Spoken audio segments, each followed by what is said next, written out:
Assalamualaikum teman-teman. Halo, perkenalkan nama aku Salza Agustina dari Prodi Hubungan Internasional, kelas HID semester 2 angkatan 2024. Di sini aku akan menjabarkan tentang pembelajaran yang sudah aku pelajari dari mata kuliah Teori Hubungan Internasional sebagai berikut.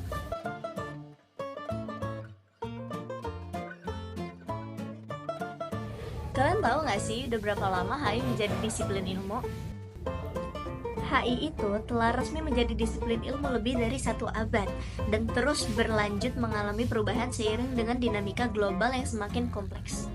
Atau bisa dikatakan dengan secara sederhana, HI itu mempelajari bagaimana negara dan aktor lainnya berinteraksi di dunia, baik dalam bentuk kerjasama, konflik, perdagangan, maupun bentuk aliansi. Selain itu, teori-teori dalam HI pun berperan penting dalam menganalisis dinamika global. Nah, aspek-aspek tersebut dibahas dalam 2 buku.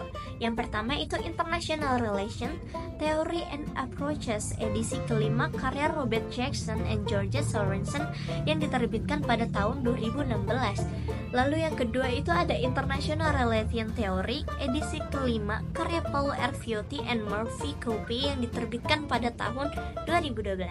Nah, kedua buku ini kerap digunakan sebagai rujukan pada penulisan dalam studi hubungan internasional, dikarenakan keduanya ini cukup menjelaskan berbagai pendekatan pada HI, dimulai dari realisme, liberalisme, sehingga teori-teori kritis yang relatif baru dan lebih modern. Meskipun konseptual, buku-buku ini tetap memberikan contoh nyata untuk memperjelas penerapan teori dalam hubungan internasional. Pasti banyak di antara kalian yang terbesit dengan pertanyaan, mengapa di dunia ini ada perang? Dan mengapa perang itu terjadi? Dan jelas mereka membutuhkan jawaban yang kompleks. Nah, para ahli hubungan internasional sebagai pendapat dalam mempelajari globalisasi diantaranya melalui disiplin ekonomi, psikologi, sosiologi, antropologi, filsafat, dan hukum.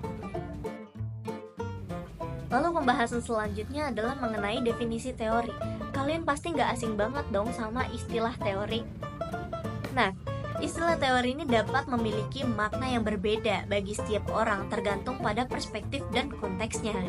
Namun, secara umumnya kalimat secara teori sering digunakan untuk mengungkapkan sesuatu yang pada dasarnya dianggap benar atau masuk akal. Tetapi belum tentu nih berlaku dalam praktik atau dalam situasi nyata. Dengan kata lain, meskipun suatu konsep dapat dijelaskan secara logis dalam teori, penerapan di dunia nyata ini seringkali dipengaruhi oleh berbagai faktor itu yang membuatnya tidak selalu berjalan sesuai dengan yang diharapkan.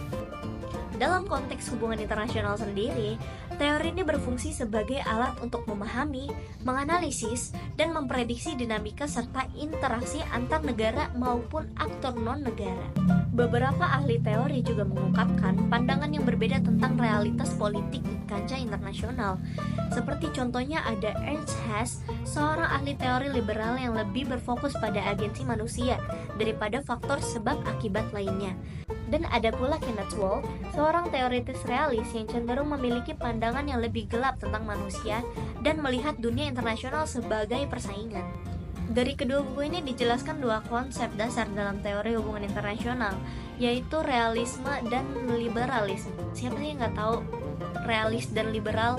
Nah, jika dilihat dari pendekatan epistemologi, teori-teori realis ini menekankan pada pentingnya keseimbangan kekuatan dan persaingan di antara negara-negara bersenjata.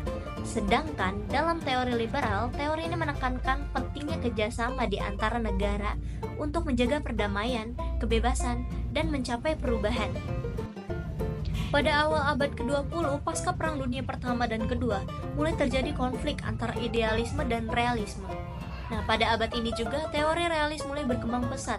Namun dari perkembangan globalisasi tersebut itu tidak selalu memberikan dampak positif. Dan ada juga pertentangan antara tradisionalis dan behavioralis, serta pertentangan terhadap dominasi metode ilmiah dengan para pendekatan interpretatif Weberian dan studi postkolonialisme. Nah, dan gak berhenti sampai situ juga. Pada tahun 1980-an menampilkan pertarungan pemikiran nih antara seorang neorealisme dan neoliberalisme. Neorealisme Kenneth Wolff ini berpikir perilaku setiap negara itu dipengaruhi oleh faktor anarkinya atau kedudukannya.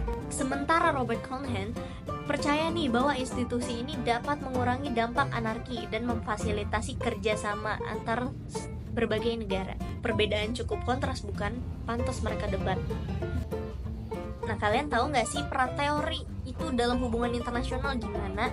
Nah, teori dalam hubungan internasional itu ibaratkan sebagai cara terbaik gitu untuk memahami atau menjelaskan dunia secara kompleks. Atau secara umum nih, teori hubungan internasional berperan dalam membantu menjelaskan bagaimana nih aktor-aktor internasional seperti organisasi internasional, perusahaan multinasional, dan hubungan suatu negara dengan negara lainnya terjalin. Oke, mungkin karena pembahasannya sudah habis, kita langsung masuk aja ke kesimpulan nih.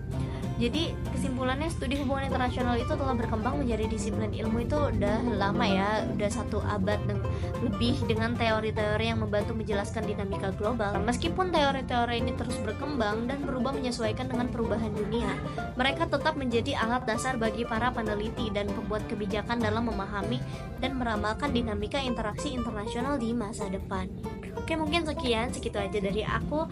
Saya Salza Agustina pamit undur diri. Terima kasih. Assalamualaikum warahmatullahi wabarakatuh.